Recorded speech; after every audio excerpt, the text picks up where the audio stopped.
Hey, hey. Hi, everybody. Welcome, welcome, welcome. Looks like people are still kind of filing in. Yes, hello. Good morning from San Francisco. See people are tuning in from LA, Orange County, South Carolina. There we go. We're getting out of California now. So you guys are here. This is the final workshop in our 4-part series. I am excited. I'm a little sad that it's coming to an end. Melinda, day 4, we made it. Yes, I love it. Hello. Yeah, I think there has just been so much value through these 4 workshops. If you guys haven't gotten a chance to check them all out, I'm going to drop the link to our blog post where all of the recordings will be posted once they're live, so you can check them all out because there is so much content, literally start to finish, client experience, contact form, company settings, all of your templates, how to set them up for success, workflows, brochures. We covered it all, scheduling, like proposal, payment processing. I don't think we missed a single bit. Each of them are an hour and a half long, so there's a ton of content in there, but I promise you, if you have the time and wherewithal to watch all of them, you will be like set up. Okay, so we're stoked. We're wrapping it up today with a feature highlight around brochures. Again, just because it's such a massive product feature, we're going to cover it again, and then workflows as well. So brochures and workflows, we get asked about the most. That's what we're going to be covering today. So we're even going to go and do a live interactive portion like we've been doing, and we're going to go into someone's workflow and give them feedback, learn a little bit about their process, and hopefully you guys will be able to learn from that experience too. So looks like we've got a good chunk of people here. Like always, this will be recorded. Like I said, it's going to be in the blog post. It'll also be emailed out to you guys tomorrow. So keep your eye out for that email. This topic today, we are covering perfecting your process, how to leverage your learnings to create future value. So again, all about collecting information from your client base and using that information to iterate on your process.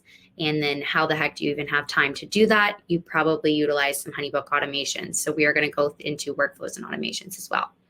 Okay, questions, we're saving them till the end. Like always, we're going to hopefully have 10, maybe even 15 minutes at the end. So I'll be grabbing your guys' questions as we're going through and pulling them so I can rattle them off at the end, rapid fire, and get your questions answered, hopefully in time for the wrap up around 11:30 Pacific Standard. So again, we'll be here for an hour and a half this morning.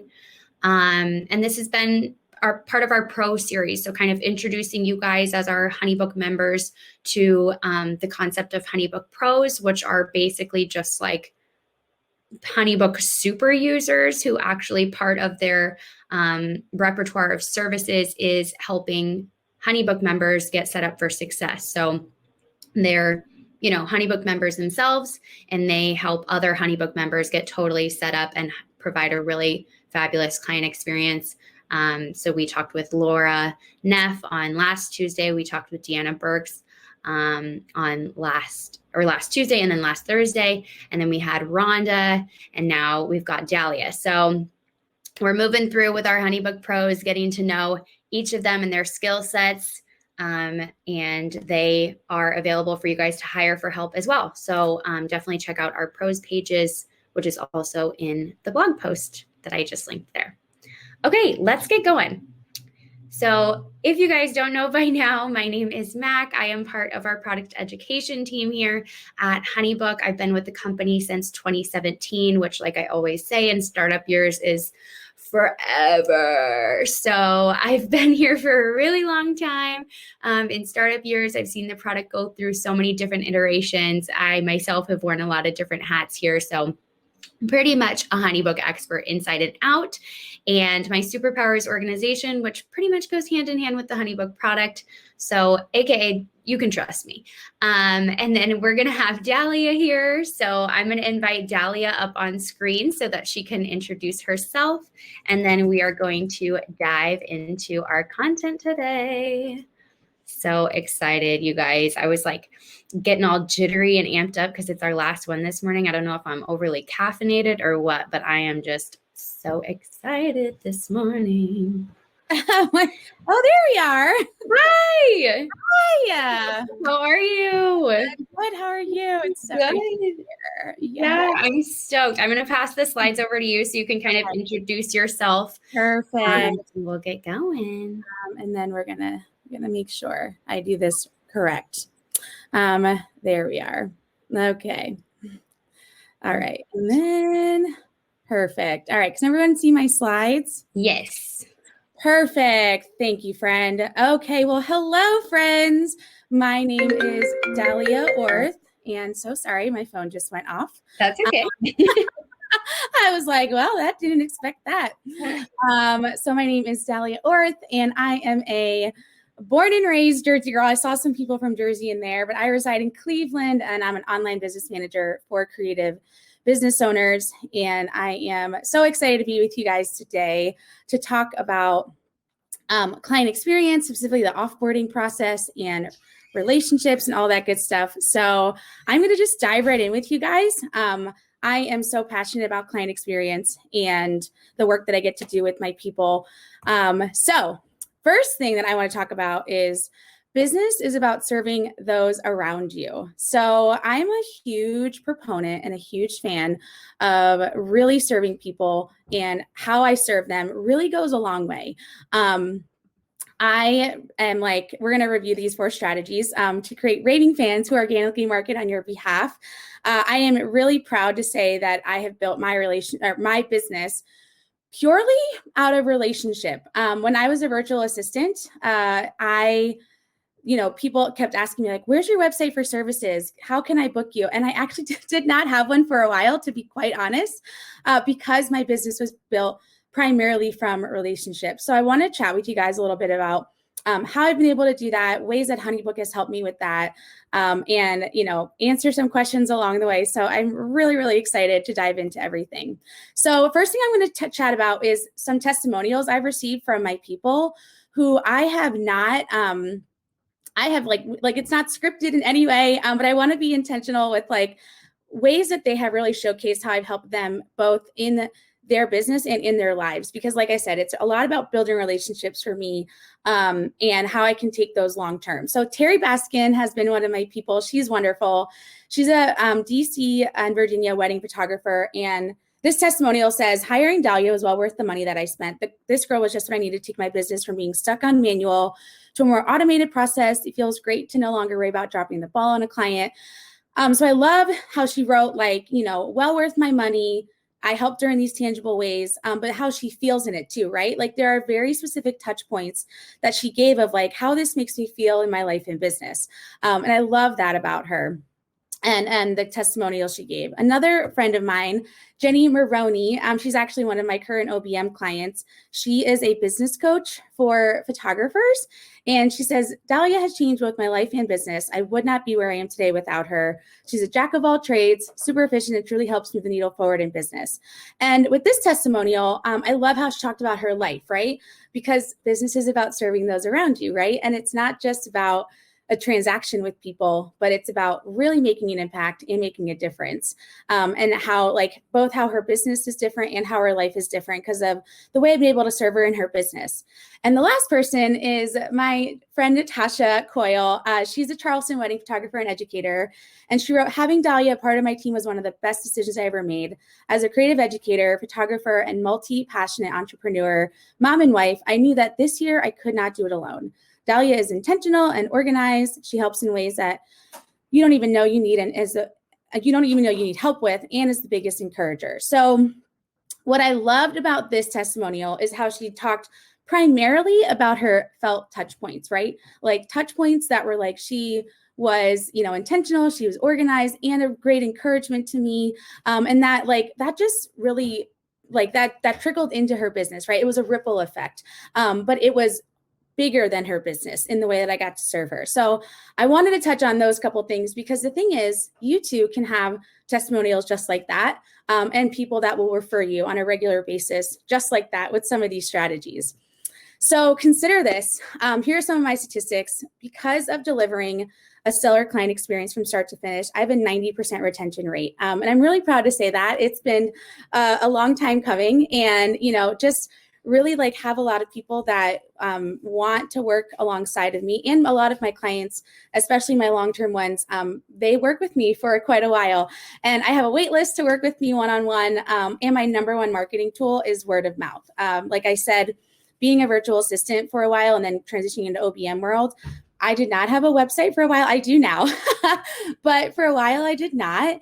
And, it was purely through word of mouth from this person saying, hey, like, do you know so-and-so? Or, hey, I heard about you from this person and the experience you provided them and how you helped them in their business. So I'm really, really proud to say that. And I'm a firm believer that my client experience was a huge help with that. So my first tip for you in creating a raving fan who will organically market on your behalf is think multiple steps ahead. That is one of the biggest things I think has been of huge help to me, is thinking multiple steps ahead for my people, so that they don't have to worry about it, right? They don't have to constantly come to you and say, hey, Dahlia, what do I do next? Or, hey, what's the next part of this process? People can ask out of curiosity, but what I have found to help is that I'm often thinking, 5 steps ahead for my people, especially in offboarding, right?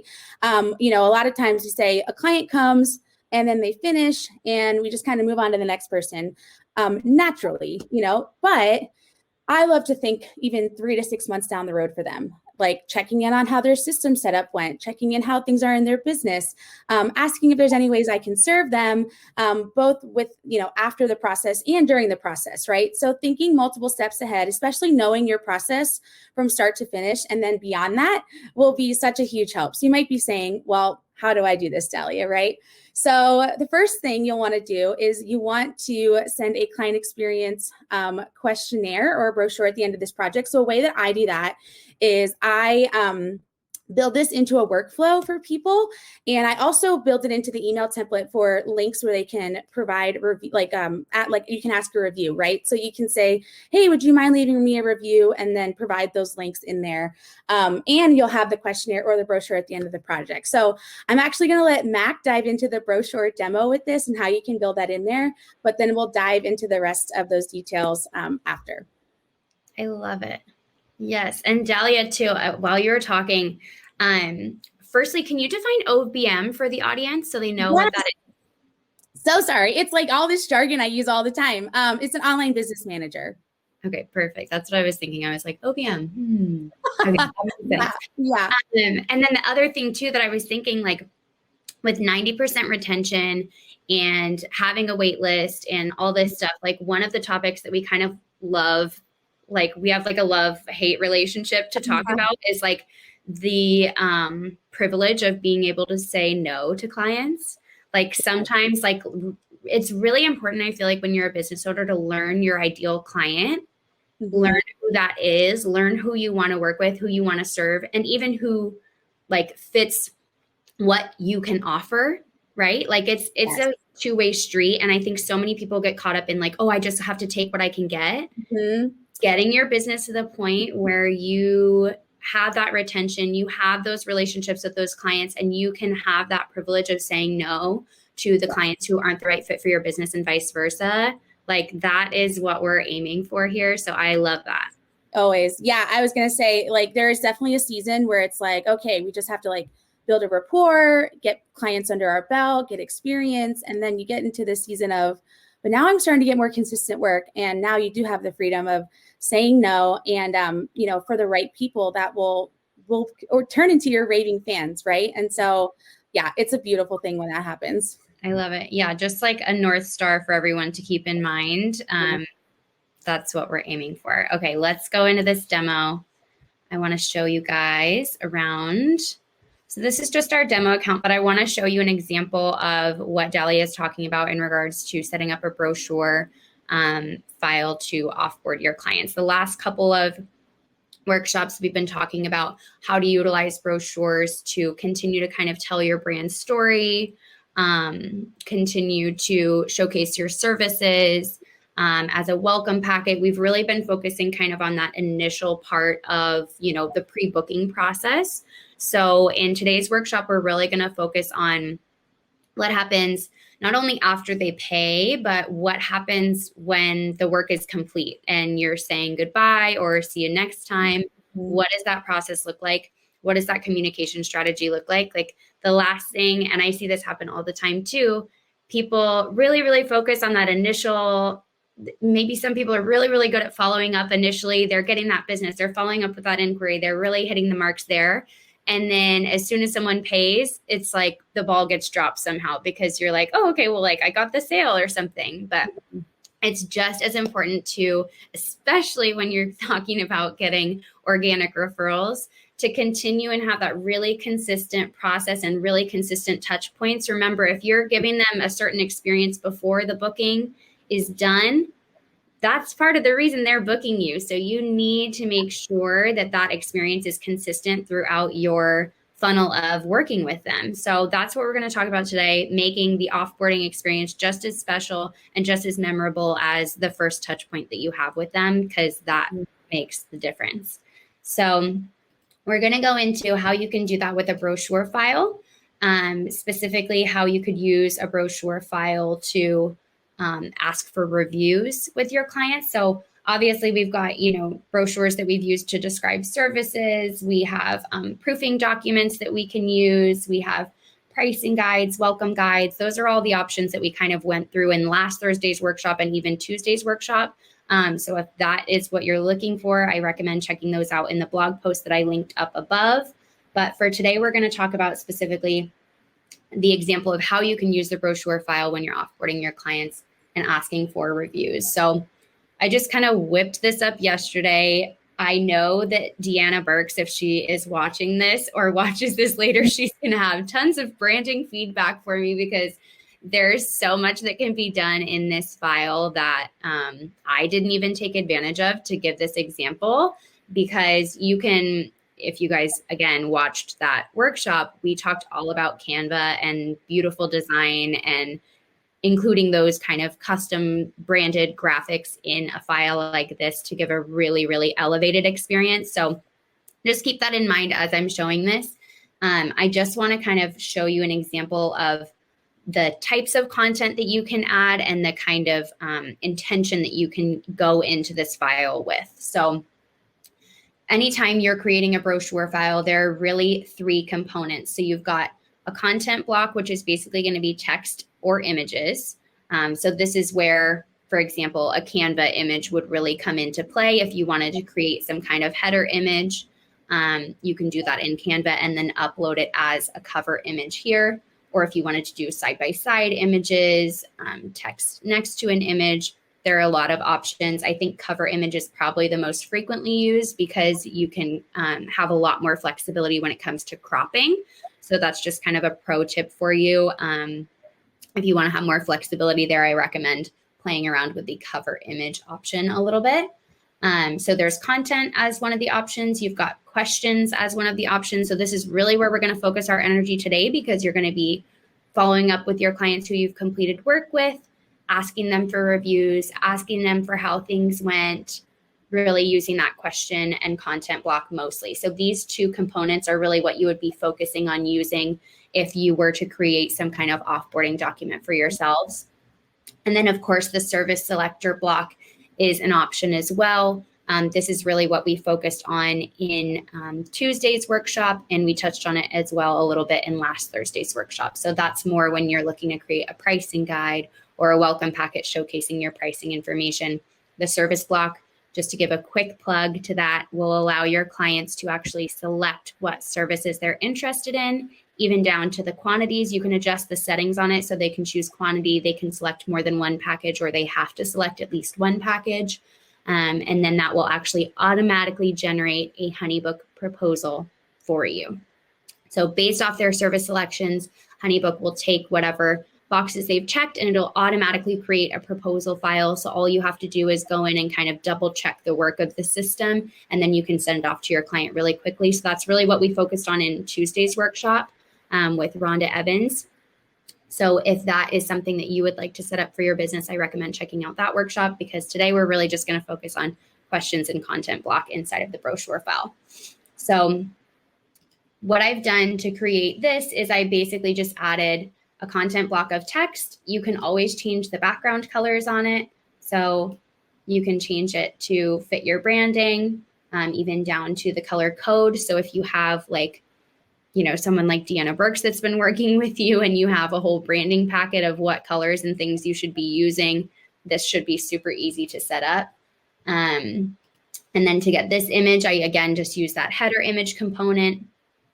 You can change any of the fonts, sizes, colors on the font, and you can hyperlink as well. I saw that somebody had asked how you include your scheduling link in your brochure, which we touched on a ton in last Thursday's workshop, again with Deanna.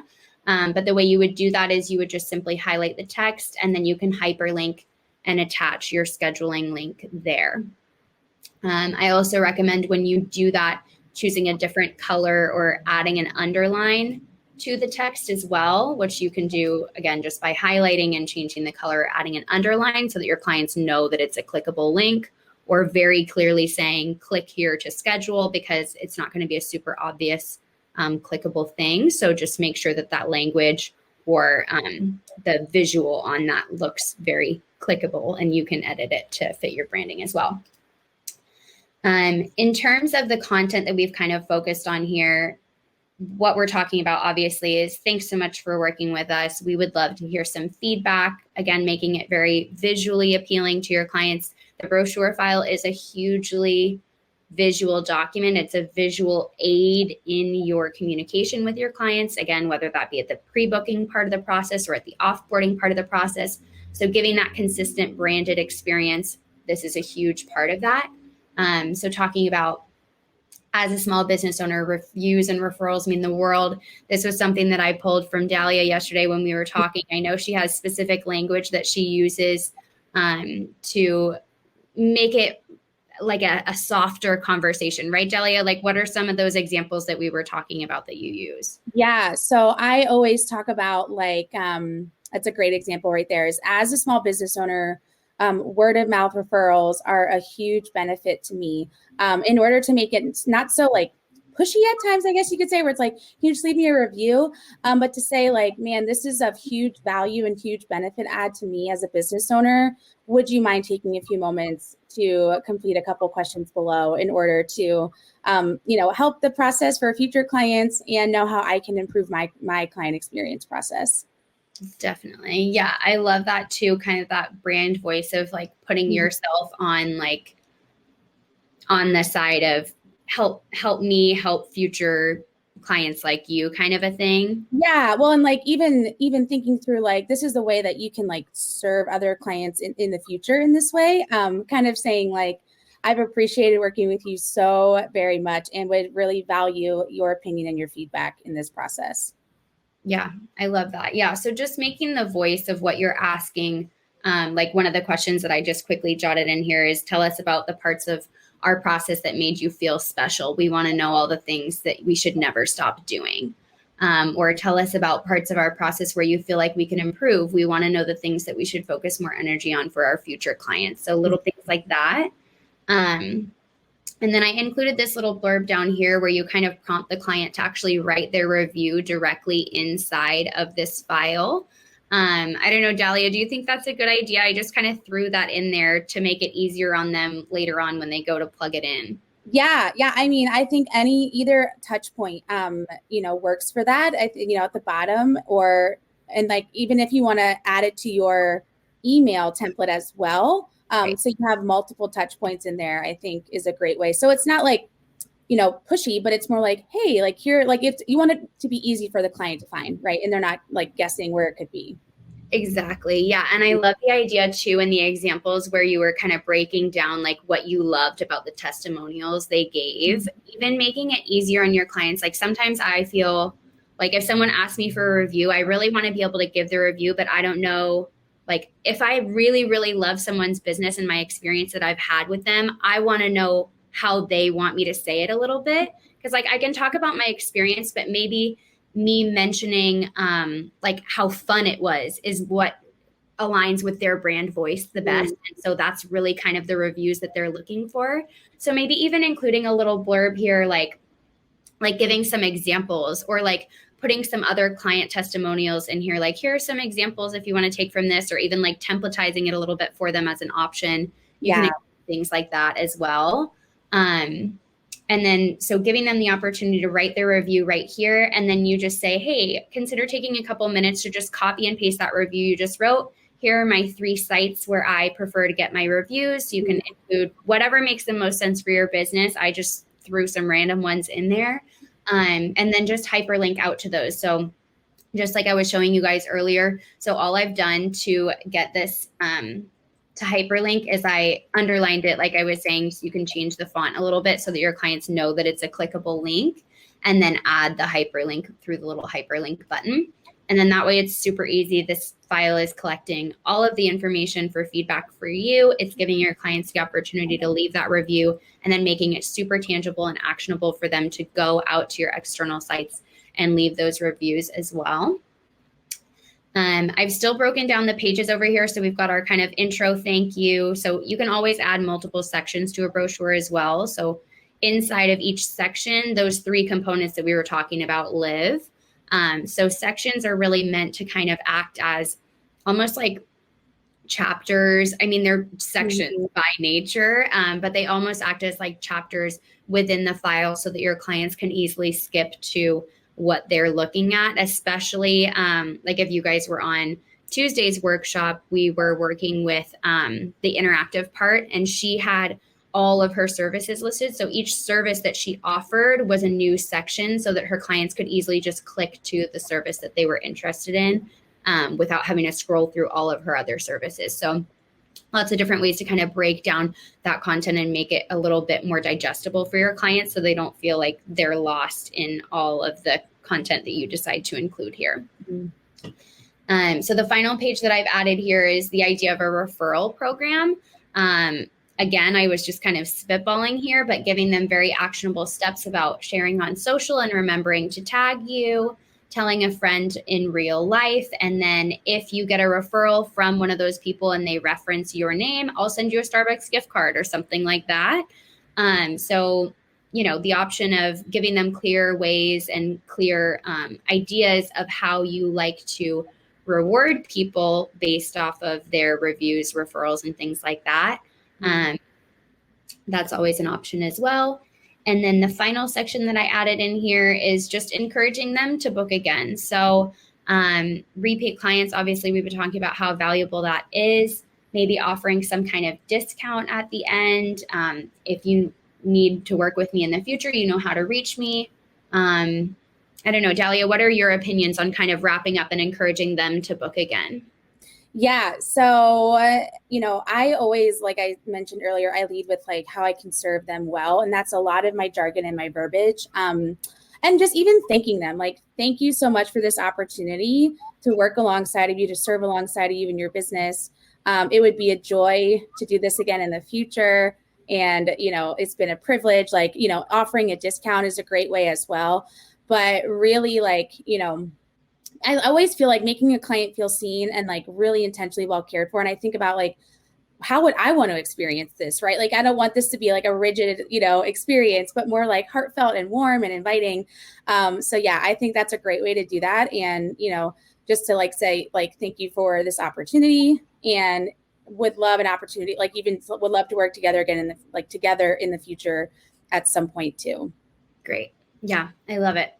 So that's just one kind of quick example for you guys of how the brochure file could be used as an offboarding document.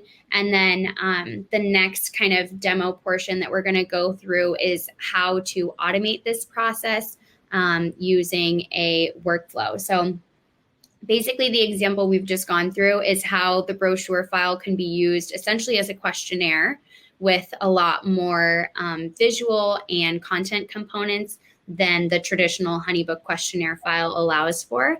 And then we're going to go through in a couple minutes here how to go through and automate that process as well.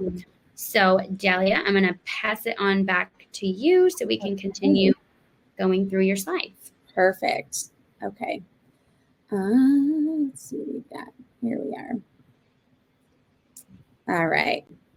So the next part of this is going to be my second tip, which is building authentic relationships. So I think you guys have probably learned about me at this point is that I am a huge fan of relationships, and it's not just a relationship, during my process, but it's well after. So those people that you saw earlier are people that are still friends of mine to this day. Even some are clients of mine to this day. So I'm a big fan of like genuinely getting to know someone in their business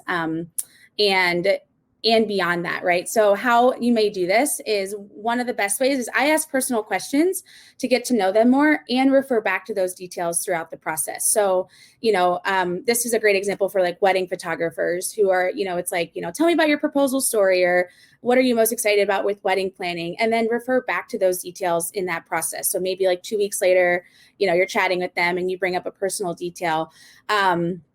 And another way to do this is to follow up with your clients after their project, event, or session is complete. Like, don't forget about them after. I really love that, like, my relationships with my people go well beyond the actual, couple of months we work together, or the very short time. Like, if I'm doing a day rate, like someone that did a day rate with me 3 months ago, I talked with yesterday. And so, it goes well beyond that time of just when you've paid me to serve, be a service provider in your business. And another way that I have found this to work is engaging with them on social media. That's a great way, like Mac was saying earlier, with having them tag you and stuff, but like following along in their journey, cheering them on, when they have a big launch or something, or some exciting news. Another great way is if they have a birthday, sending them a gift card, like a Starbucks gift card, or wishing them a happy birthday. Another way that I have found this to be helpful is in hard circumstances too. So I had a client a couple months ago who lost a family member, and immediately just reached out and said, "Hey girl, I'm thinking about you and want to let you know if you need anything, I'm here for you." So she was not a paid client of mine at that point. It was purely I am your friend and I want to know that I'm here and I care for you. And so, showing people that you genuinely care and having those authentic touch points goes a long way. So that's a few ways that I have found that to work throughout my process. After the offboarding is done, after a client, it gives their, questionnaire, whatever that looks like. And then beyond that, 3 months down the road, 6 months down the road. And we'll talk about a couple of practical ways that I have found this to work. Because at the end of the day, you never know where a connection will lead. That's what I have learned, I think, over the last few years in being an online business manager and a VA and even a photographer. You never know what opportunities will lead to. And so every single one of them counts, right? So delivering a consistent, stellar client experience every time and genuinely getting to know people, serving, and then following up and following through. I think that's a big one for me, that when I have when I'm, somebody paying for services with someone else, that the person follows up with me and they follow through on what they're going to say they're going to do. Right. And so even beyond that, when I'm talking to people outside of this, with my friend who lost somebody, I followed up with her a few days later to say, how are you guys doing? How's your family? Anything specific I can help you with? Just making sure that those touch points are really genuine and they're important, and that's what people remember the entire, step of the way. So the next one I have 3 would be referrals. And Mac touched on this earlier with the brochure a little bit, but referrals are everything. And if you do a really great job, both throughout the process and after, referrals will come organically. And that might sound a little bit yeah, right, Dahlia, but I stand by it. I do, because like I said, now I can say my business has been built off relationship primarily. And so, all those referrals came organically. I didn't pay anyone for it, nothing like that. They all came purely by word of mouth. And so a few ways that I've been able to help do this for my own business and for my clients is to automate a workflow that is like a checking in one with your client and ask how we could and ask like who could potentially benefit from this service, right? So like Max said in the brochure, are there like any people you know who might benefit from this? Getting to like, just and automating that workflow.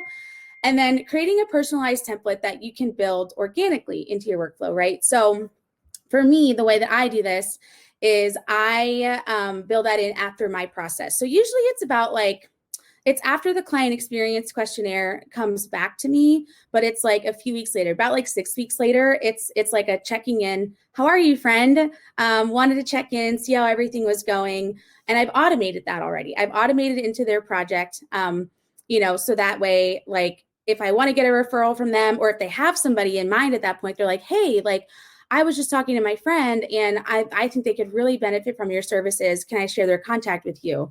That's a great way as well. I recently said yes to a partnership with someone, and this transitions well into the next thing about some affiliate income. So a great way to offer that incentive is like you say, hey, if you refer my services to someone, I would be happy to provide you with X number of dollars in return, or give you a Starbucks gift card, right? And saying like, I offer this service, you offer that service, like there's enough room for everyone at the table. And so giving an incentive for people to refer you is a great way. And you can automate that in your workflow in HoneyBook, which is awesome because it is very easy to just move on to the next person, right? To just say like, okay, moving on to the next client, but you don't want to forget about your people. These people have been people who have help build your business to where it is now. And you don't want to forget them, right? So you have to making sure that you're being intentional throughout that process the whole way will be huge. So my biggest encouragement with this is don't shortchange your process. Like good things take time, but it will be worth it. Like, you may say like, well, I'm not seeing referrals right away. So like, maybe it's not as important to like send that brochure and ask for referrals. I will be the first to say, no, because you don't want to forget those final steps. Because even though you might not see the fruit of that right now, it will come in time. It does take time, right? Entrepreneurship is a marathon and not a sprint.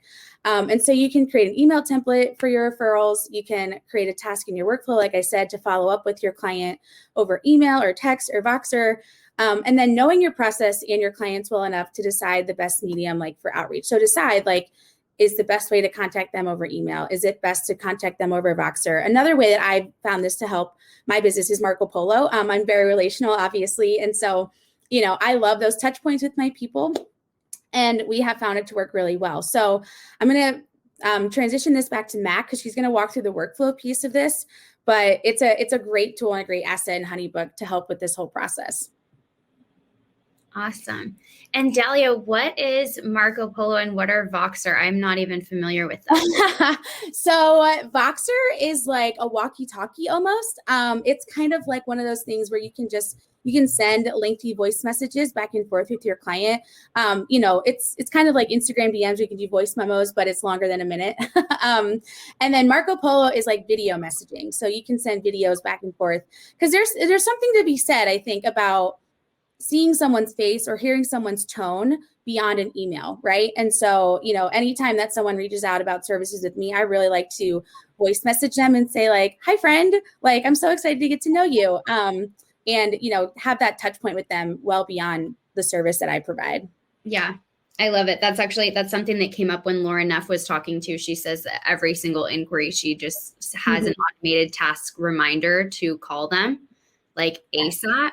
And giving that kind of personal touch point. So Sarah was actually asking, do you email them or text them? So all across the board, it sounds like, but I think Sarah, to answer your question, the more personal the touch point you can aim for, the better off you're going to be. Because again, when you're looking to build that relationship, which is what's ultimately going to give you those organic referrals, making it more personal, is probably the best route to go.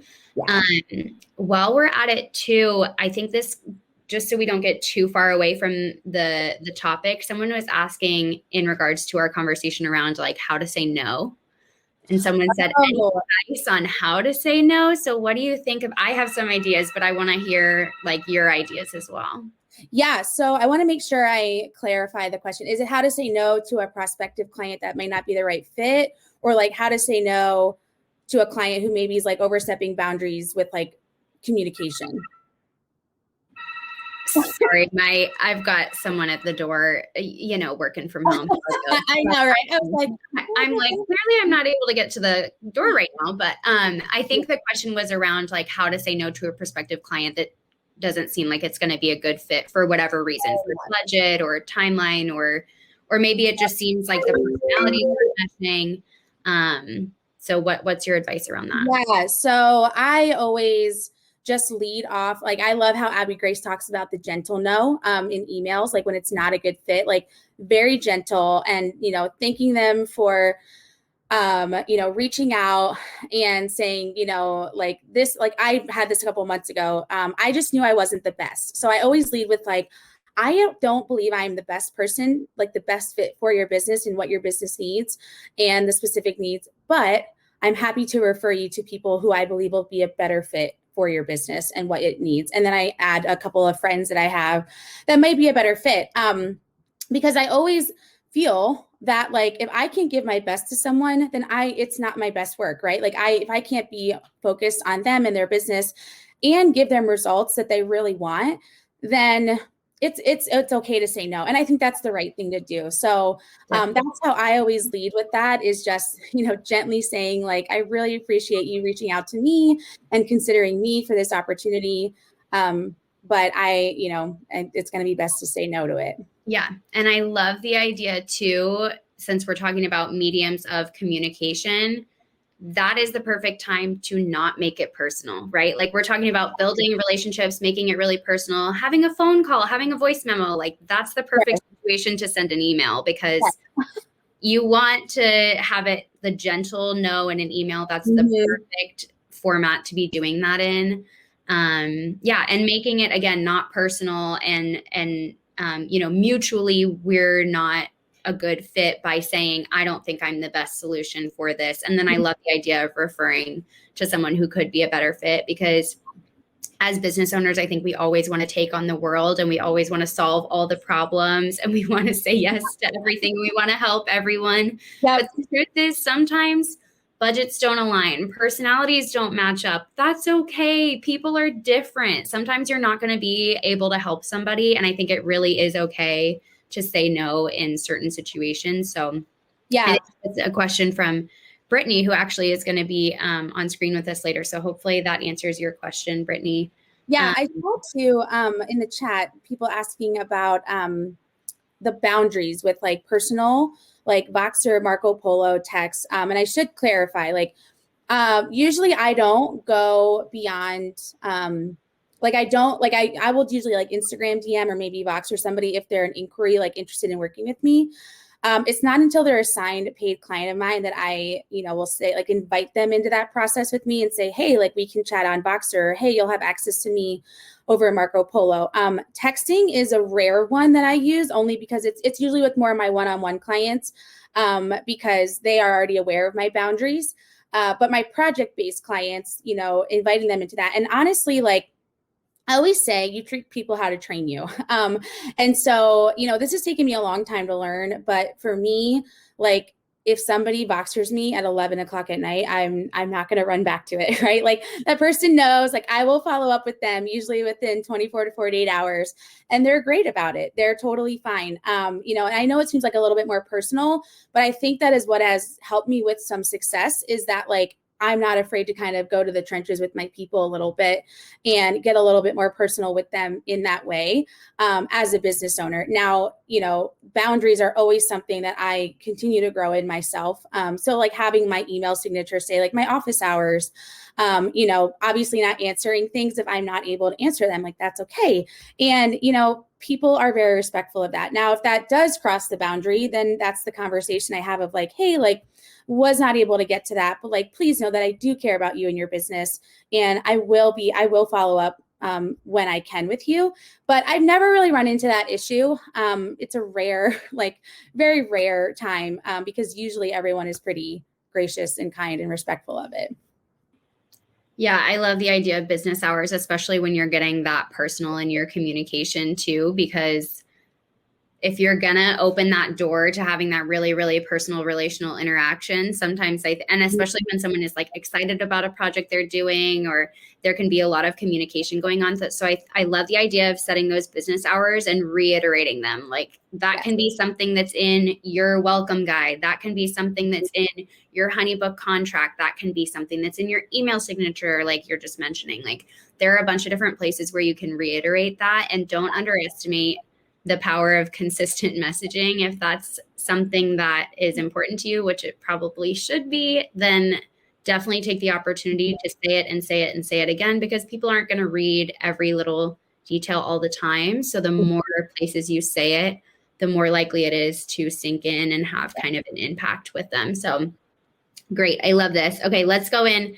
We got sidetracked there, but I felt like that was like we needed to like stop off and address that quickly before we move on to automating. But let me share my screen again. And I'm going to quickly, so this is going to be the portion of the workshop where it's a little bit more interactive, and we're going to bring Brittany up here. But I want to show you guys in my demo account really quickly where automations and workflows live, and just kind of the basics behind how they work. And then we'll have Brittany come up and we'll go through Brittany's specific workflow and use case together, get feedback, talk to her a little bit about her process, and hopefully you guys will all be able to learn along the way as well. So inside of your HoneyBook account, you just go to tools and workflows. Some of you might see this tool named automations. That's because we're in the process of renaming this to automation. So if you don't see it as automations, it will be soon, so keep your eye out for that. But you'll come over here, the workflows tool, and this is obviously where you build out the automations in the HoneyBook system. So this is how you can create emails to go out automatically, brochure files to go out automatically, questionnaires to go out automatically, or just to create automated tasks for yourself, meaning reminders to do things like I had kind of teased out earlier with Laura Neff. She has a task in her workflows to call her clients as soon as she gets the inquiry. So that's another example of what you can do. So just to quickly show you, we're talking about, finalizing things or setting up next steps. So just to give an example, of like an earlier stage workflow, like pre-booking, this might be an example. So you can have your brochure go out automatically. Then you have a series of follow-up emails, right? Because this client is now looking over your pricing information, and you want to follow up with them to make sure that all their questions are being answered. But maybe you don't want these to send automatically like the first one, because what if they did reply to it? What if they have already moved forward with booking? Setting these follow-up steps to actually be approved before sending is probably the best route. So I know everyone was in the chat talking about how intimidating workflows are. This is a concept I'm very familiar with. I help clients navigate the intimidations of this tool all the time. I know, Dahlia, you're probably no stranger to that too. I would say one way, and I teased at this in Tuesday's workshop as well, one of the ways to get out of that headspace of intimidation is to start out. This is not like a best practice forever. This is not a good solution forever. But when you're first starting out, it's a really good idea to set every single step to approve before sending, because that is going to allow you to gain trust with the system and gain trust with yourself and your own instincts about your client experience. So this is to say, for example, if rather than sending the brochure automatically to all of your new inquiries, you change this step to approve before sending. So the way you do that is you click in and you're editing the step, and you have the approval process. You can send automatically or approve before sending. Approve before sending in HoneyBook means not just yes or no, send it. It means yes, send it. It means you can edit the email before you send it out. It means you can skip the step altogether. It means you can remove the workflow at this step. It gives you the opportunity to pivot. It gives you the opportunity to have control in the process and make that decision in the moment for what you should do next. So it gives you like a pausing point. So the intention is there, right? I think I want to send this brochure, but you're also giving yourself the pause and the flexibility to say, oh, wait, this situation really shouldn't get this brochure. Okay, now I need to sit down and reevaluate my client experience and my client process a little bit. Why did I think that all of my clients need to receive this brochure? Maybe only certain types of clients need to receive this brochure. Okay, how do I do that in HoneyBook? So I recommend, if you're really intimidated by workflows and you don't want to hire a HoneyBook Pro to help you do it and you want to figure it out on your own, I recommend just trying to do everything as approved before sending. And that way you'll have the moment to pause and make a decision in the moment. So to show you, when I'm talking about reevaluating your client process and deciding maybe a certain type of client needs to receive something rather than everyone, I'm talking about automating with your contact form here based off of project types. We really went into a deep dive in this in Tuesday's workshop, so I won't spend too much time here, but the basic idea behind workflows, if you're wanting to automate your process in the kind of pre-booking stage, is to utilize project types. So project types are controlled up in your company settings, and this is basically just how you categorize your work that you do. So your work can be categorized based off of the services that you offer, kind of like I have it listed here, or it can be based off of the clients that you work with. So what demographic of client are you working with? It could be really anything that you define and how it's important for you to categorize your work and the way that you communicate with your clients. So again, to say, if there's a certain type of someone that you work with that you need to receive certain information and all the others receive something else, or each of those kinds of people that you work with receive something different, those types of things are your project types. So set those up in your company settings. It's in the company settings in the preferences tab. There's a big edit button next to project types. So head in there and do that. And then you'll want to include that question on your contact form, which again, we did a deep dive into, but really quickly, just to audit your contact form, I recommend going into the contact form and then hovering over each section and looking for these two little circles that are interconnected. And it'll tell you the smart field that it's connected to. So what you're looking for here is the project type question. So we've got phone number, and right there we've got project type.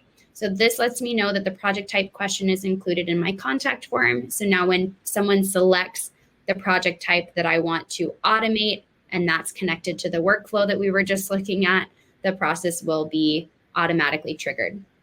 Another option, if asking your clients to define their own project type seems inappropriate or not a very easy thing to do, and you'd rather say this specific contact form that I have on my, maybe you're a photographer and you do wedding photography and then you have all your other types of photography, you could say my wedding photography contact form, it doesn't make sense for me to ask them if they're interested in wedding photography because they're on my wedding photography website.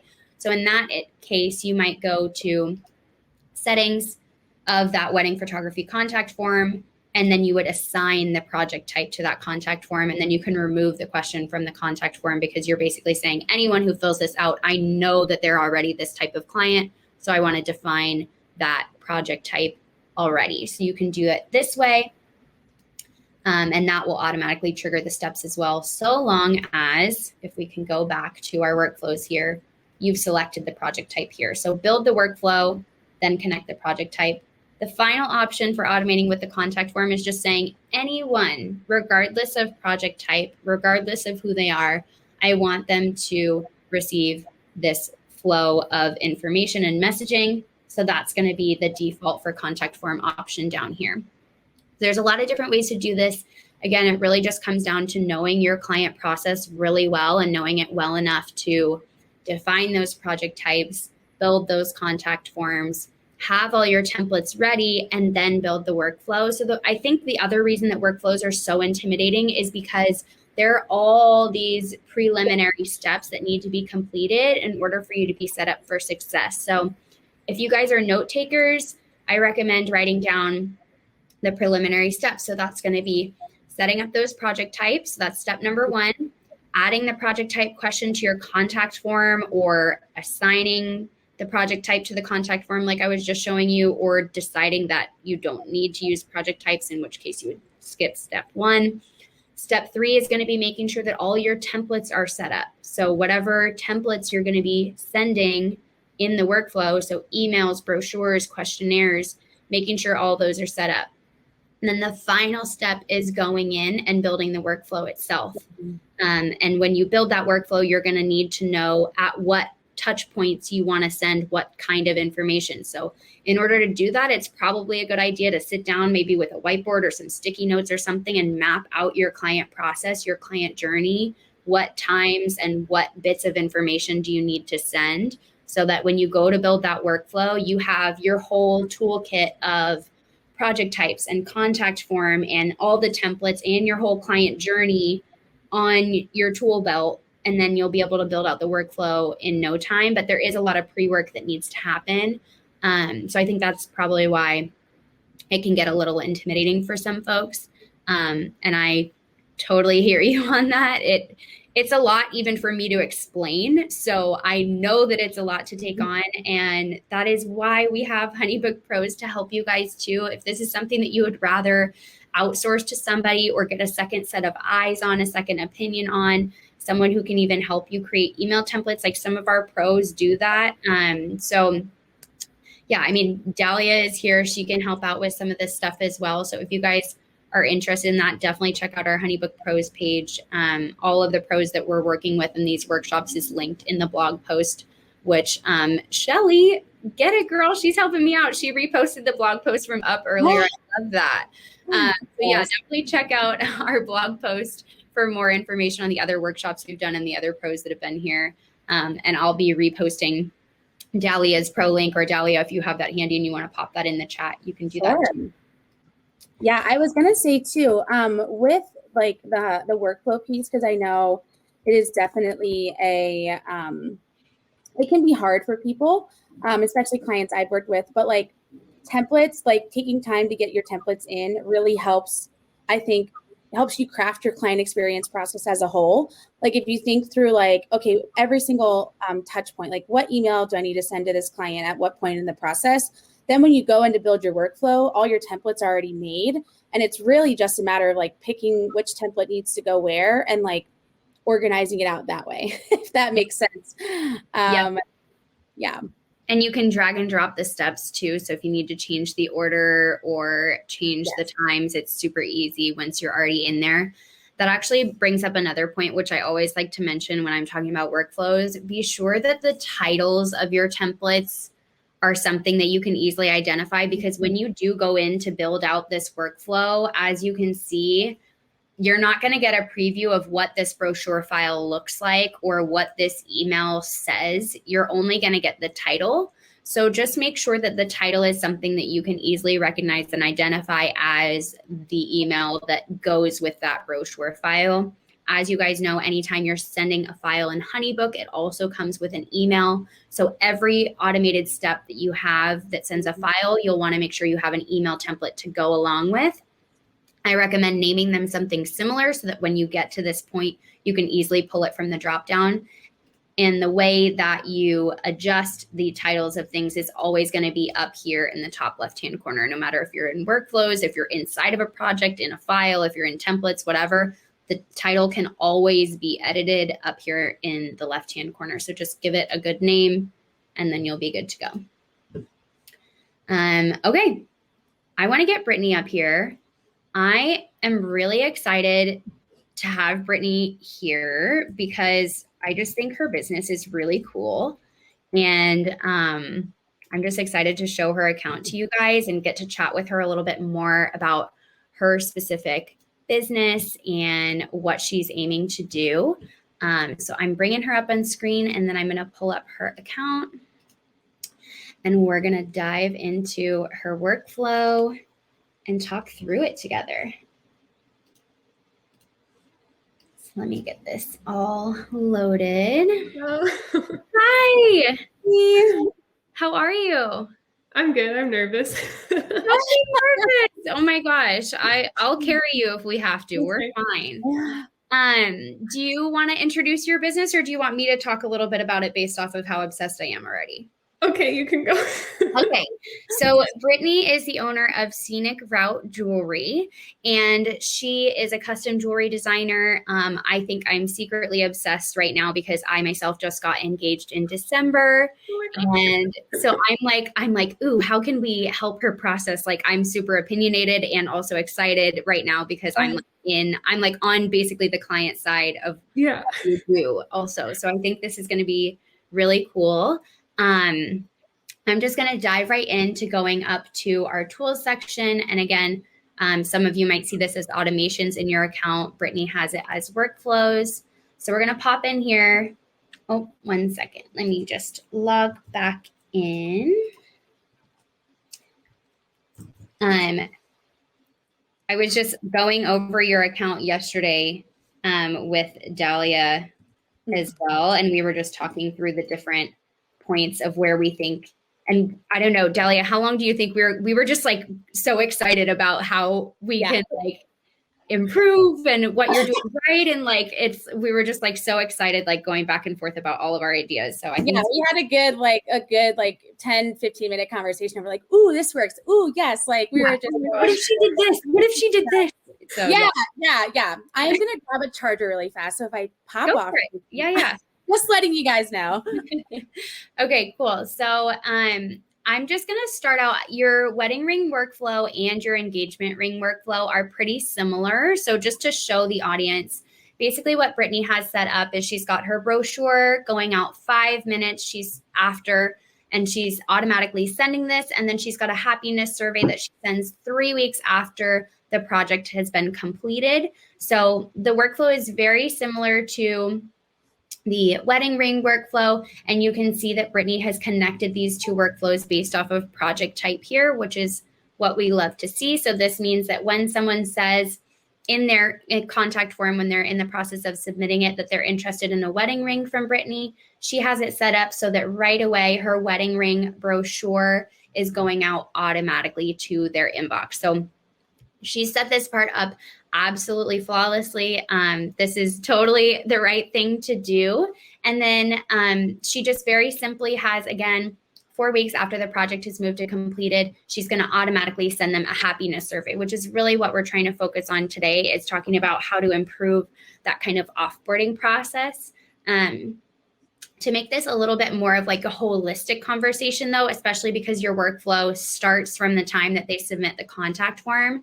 And because we have time, we can go through kind of the full process for you and map through some other steps that you might add in here. So one of the things that Dahlia and I were talking about is the option to add some more steps inside of the workflow. Specifically, I mean, obviously we're covering like we're like, okay, day one, they get this brochure. And then the next thing that this setup in this workflow is 4 weeks after the project completed. Obviously, there's a lot of stuff that happens in here, and we can probably make your life a little bit easier by adding some steps in there.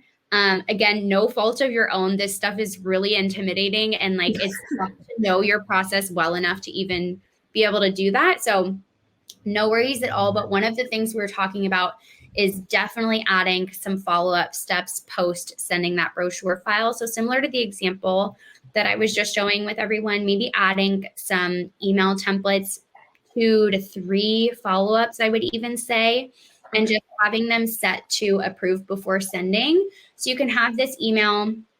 Again, you would need to set up the email template beforehand. Or do you have a follow-up email template that you use right now, Brittany, that you just kind of send manually? An auto reply goes out. Okay. And I thought that was set up, and I know it gets sent out, but there's so much in there. Oh, I love this. Okay, you guys, this is a perfect example of what your email template should look like, because there are so many different situations that you can be emailing your clients about.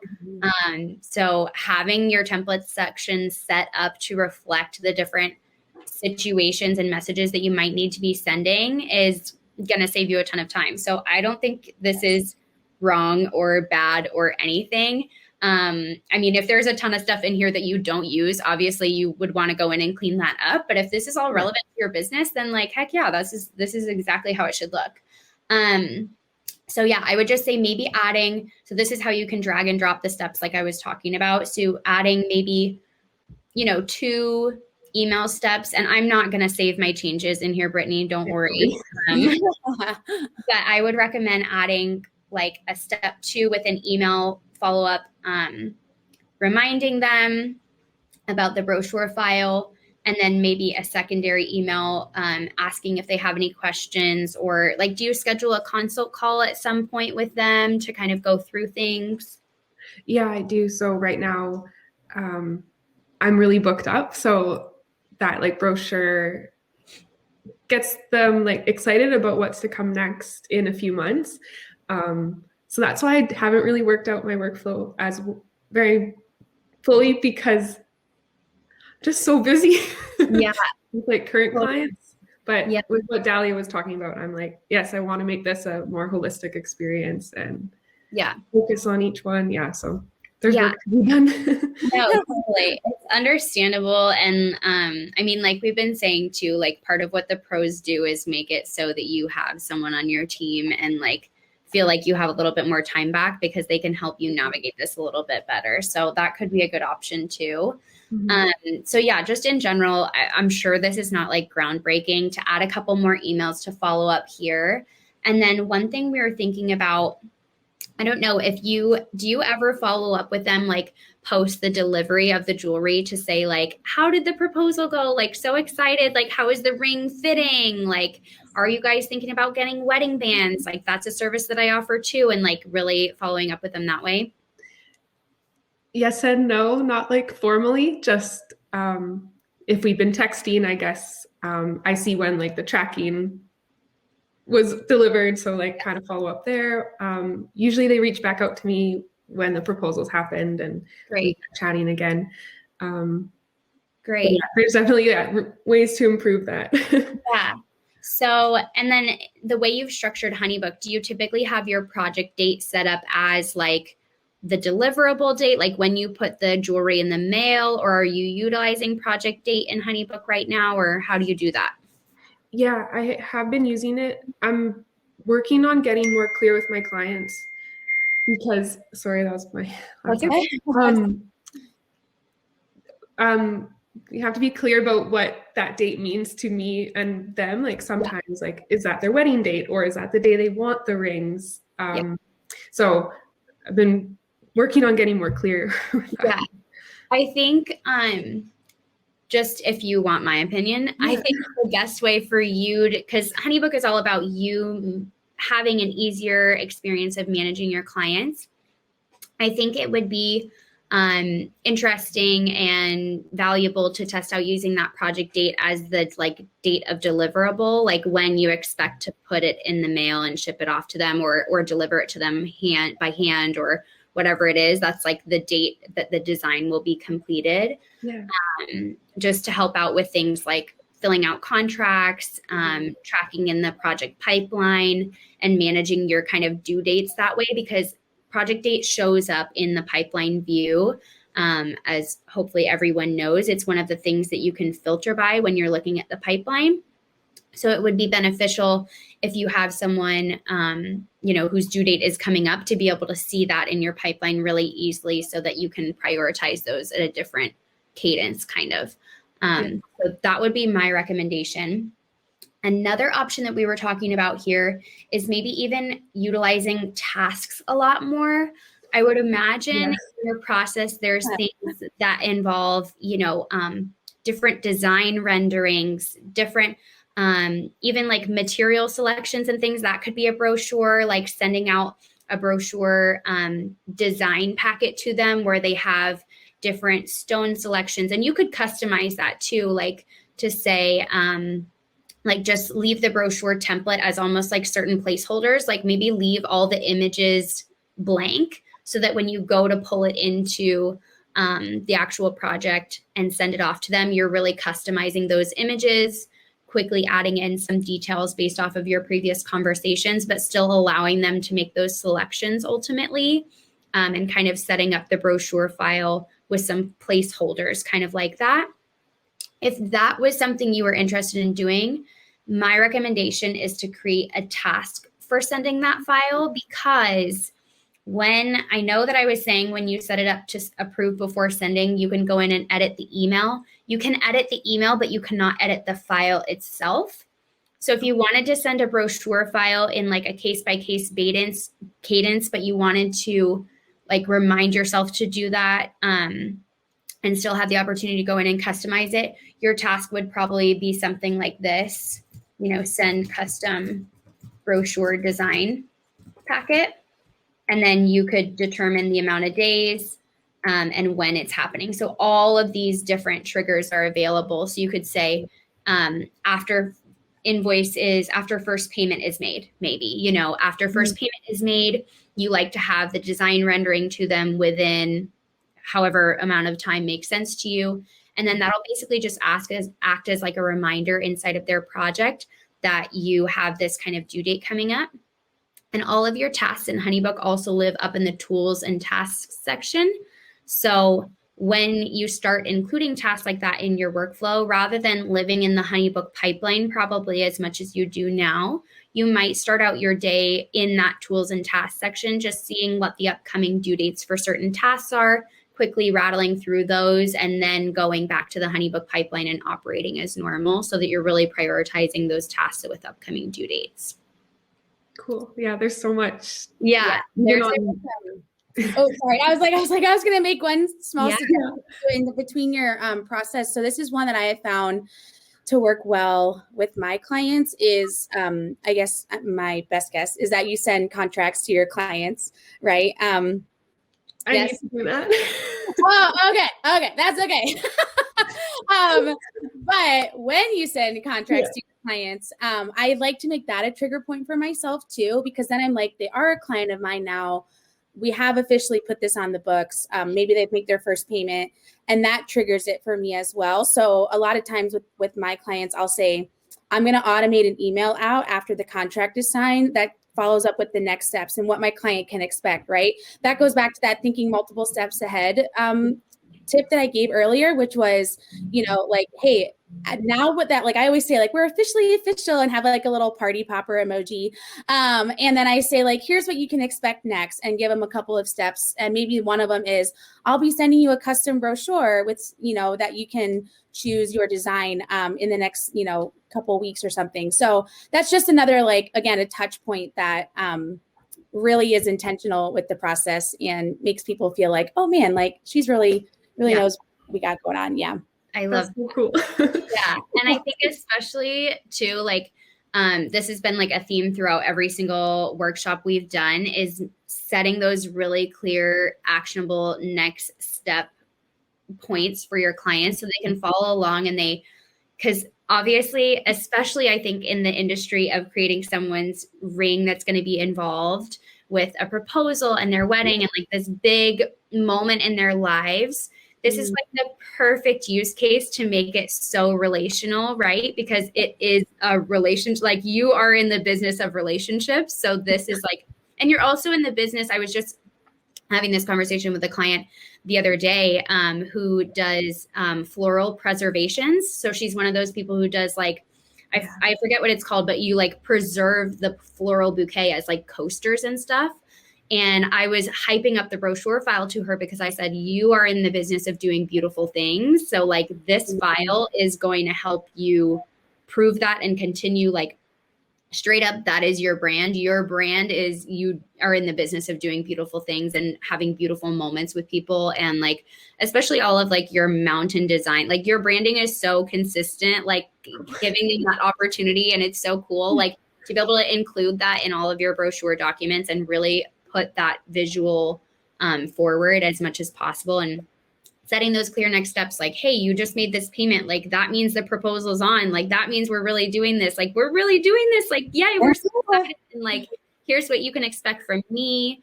So that they're not like waiting. And like, I mean, they're probably so nervous, like giving them those steps to make them feel excited and like you've totally got their back, and having your own back with workflows by either setting the intention with a task or having the email drafted up and ready to go, but just have it set to approve before sending.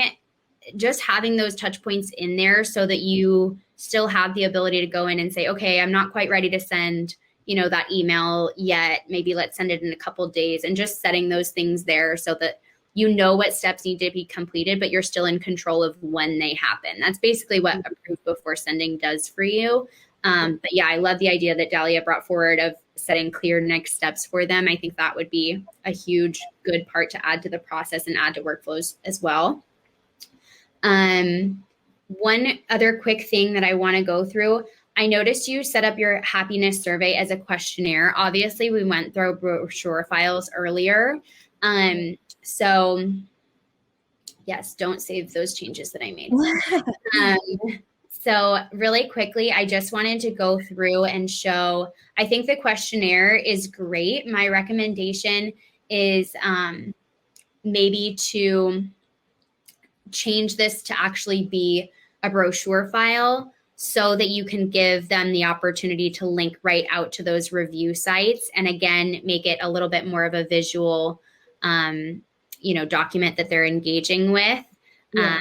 But I think all the questions that you're asking are great. Dahlia, I think you had some recommendations around some stuff with this file that we were looking at as well. Oh, yeah. So I had said, it's basic, a little bit basic questions in this, however, so it's like, how can we make it a little more personal, right? Yeah. And one of the things that I always put with mine is what could I do better?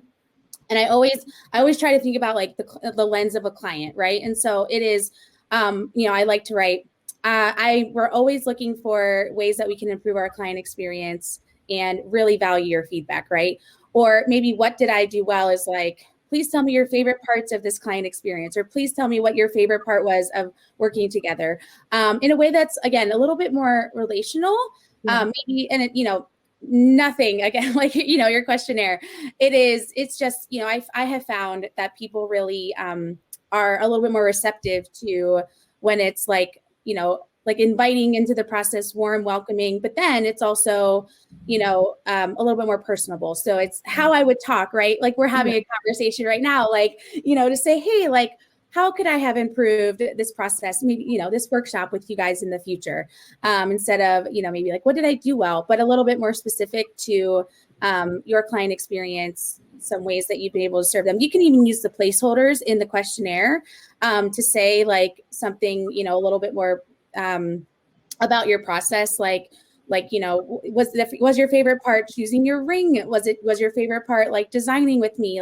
I would love to hear what your favorite part was. So that way they know, I'm just not spitting out a form that is very much that is robotic. Yes, robotic. Thank you. It's a template. You can tell it's a template, but it's a template that you've made that you can automate. However, people are she's really intentional with this, and that she really wants to know what did I really love about it, and therefore you can get that at the question at the bottom.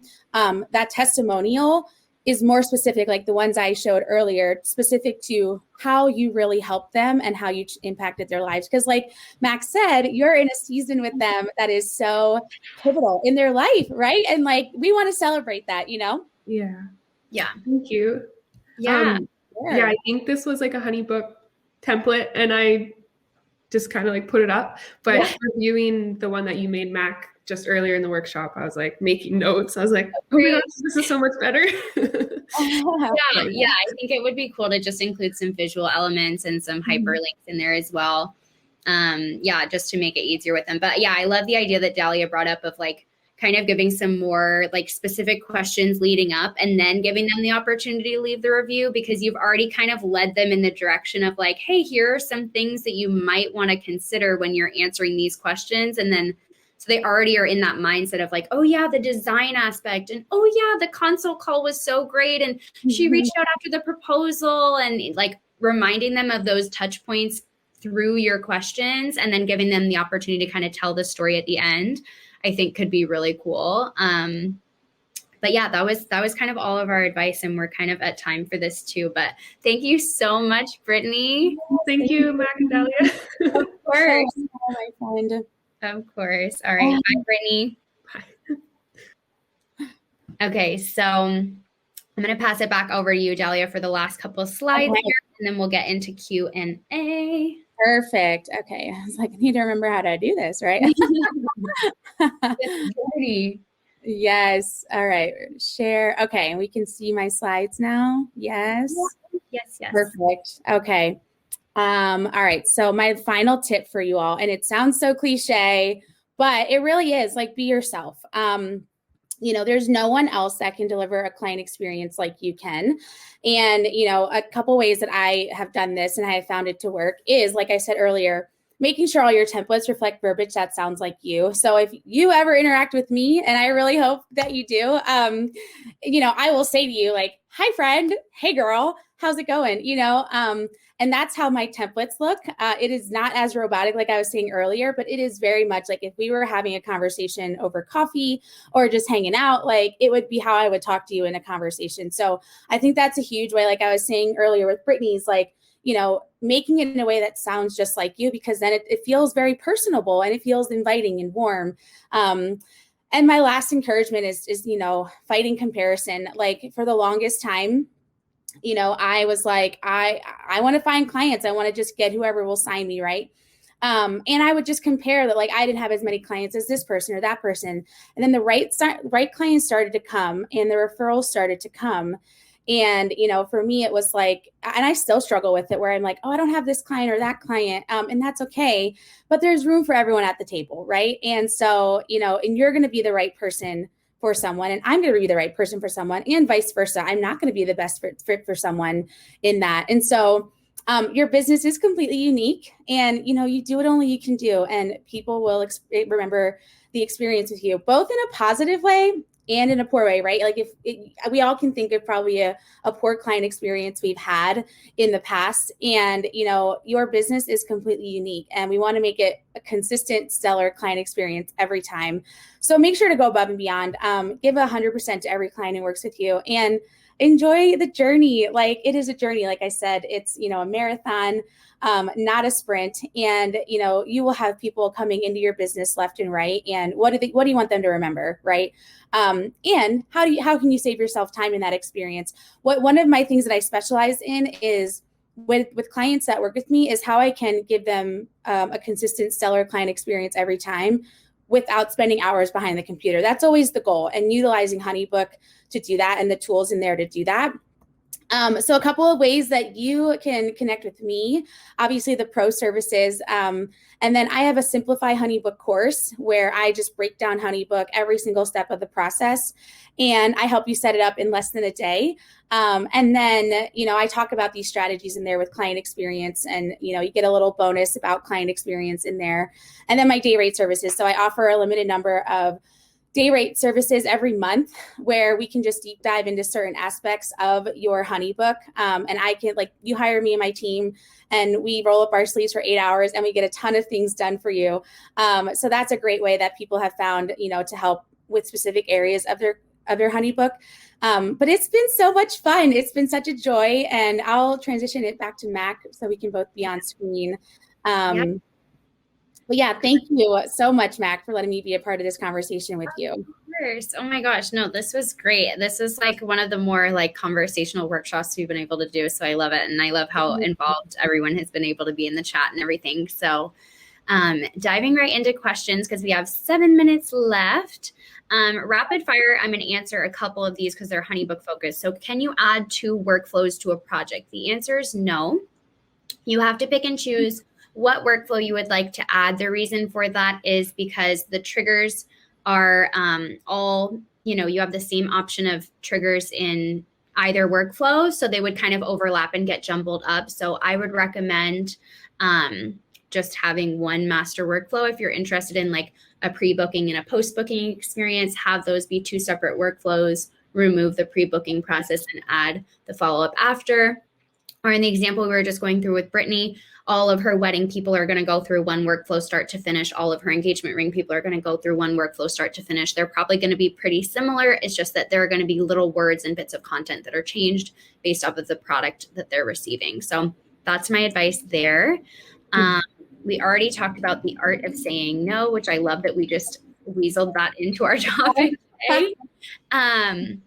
People were asking all about sample brochures inside of the HoneyBook system. There should be a couple example brochures that are built in as soon as you start a trial with us. If you got rid of those or don't have those, I recommend just chatting into Concierge, which you can do in the bottom right-hand corner of your account. Anytime you have a question, just click the question mark and chat with them and ask them if they can insert some brochure templates into your account. We do have some that we can put in there. They basically look like the one that I highlighted in like last Thursday's workshop when I was showing the client view. So like a lot of them, the imagery was designed outside of HoneyBook and then imported into the brochure template. So it'll give you a good idea of how you could get that same kind of look. But again, there's a lot of customization that's happened there that isn't necessarily like HoneyBook formatting. So just keep that in mind when you're looking at any of those templates. Odette says that she purchased brochure templates on Etsy. Wow, I'm obsessed with that. I didn't even know that was a thing. That's so Yeah, cool. I'm like, oh, like I didn't know that was there. That's so cool. Okay, someone says, where do the answers to the questions go when you send a brochure to your client? Can you map the answers to fields on the client profile for quick reference? Yes, you can map certain questions to the project details tab. So those are all the kind of suggested question types, which I've gone into in the last 2 workshops as well. Whenever you go to add a question block inside of either a brochure or even a contact form, it'll default to drop you off in the custom questions section, but there's a suggested question area. Let me actually share my screen really quick to give you guys a better idea of what I'm talking about. Because I think this will be something that I kind of have to show. But basically, anytime you go to add a question block, like I was saying, in the brochure or in the contact form, it'll default to drop you off in a custom question. I'm just going to show you in a contact form because I promise you it's the same thing. So it'll drop you off in a custom question, which will just allow you to type in whatever question type you want. But if you basically pop over to the suggested questions, these are all the ones that are already mapped. So you don't map them on your own. They're already mapped to the project details section, to HoneyBook reports. So this lead source one will actually pull into a HoneyBook report and show you the success of where your leads are coming from, how many people are converting to actual clients, how many people you hear back from, the value of those bookings. So lead source is a great one, very low calorie way to track your lead sources there. And then project types, like we've talked about, this is like the core component of how you attach your contact form to workflows. So definitely include that one. But these are all the examples of basically like smart field questions that you can include in not only the contact form, but the brochure file as well. So if, for example, a question like project date, location, and budget, you wanted to leave until they were actually more of like an inquiring client, because that's a little bit more of a personal question, and you didn't want to include it in your contact form for whatever reason, you can include it in the brochure file. Or if you include it in the brochure file and send it later on to get like a final budget or a final headcount or a final project date or something, that information would update as well. Okay, last 2 minutes, rapid fire. When creating a brochure, how do you add the scheduling link? Okay, I answered that one. Yay. When creating a brochure so clients can see the options, how do you display the options so the client can actually select and pay? So we do not have the functionality today to have the clients select their services and pay all in the same instance, but we've gotten you really, really close. So with the brochure file, they can select what services they're interested in, and then HoneyBook will recognize those things, turn it into a proposal file. So all you have to do, hopefully, is hit send on it. That should only take a couple of minutes. You'll get a notification, obviously, that that's happened. If the proposal file is already generated, literally from your app, you can hit send on the file and get it out to them. So hopefully in that same instance of them saying that they're interested, getting your pricing maybe automatically through the contact form, selecting their services and having the proposal generated, you're already hitting send. So that means if you have a really quick checkout process, like maybe you're selling an online course, for example, or something like that, it could be really quick for them to just pop in, make the selection, get all that stuff automatically, and you hit send on the proposal, and then you're booked in that same like 5-minute time span. I think someone asked if the Canva template can be used in HoneyBook, the one that was purchased from Etsy.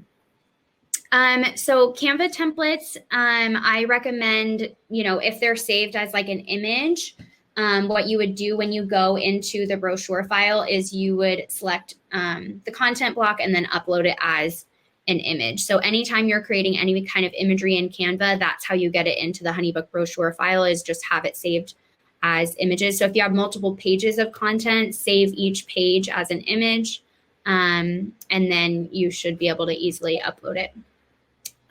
Okay, we're at time. Okay. We did it. We did all the questions. That we have not done a workshop yet where we did all the questions in time with all the content.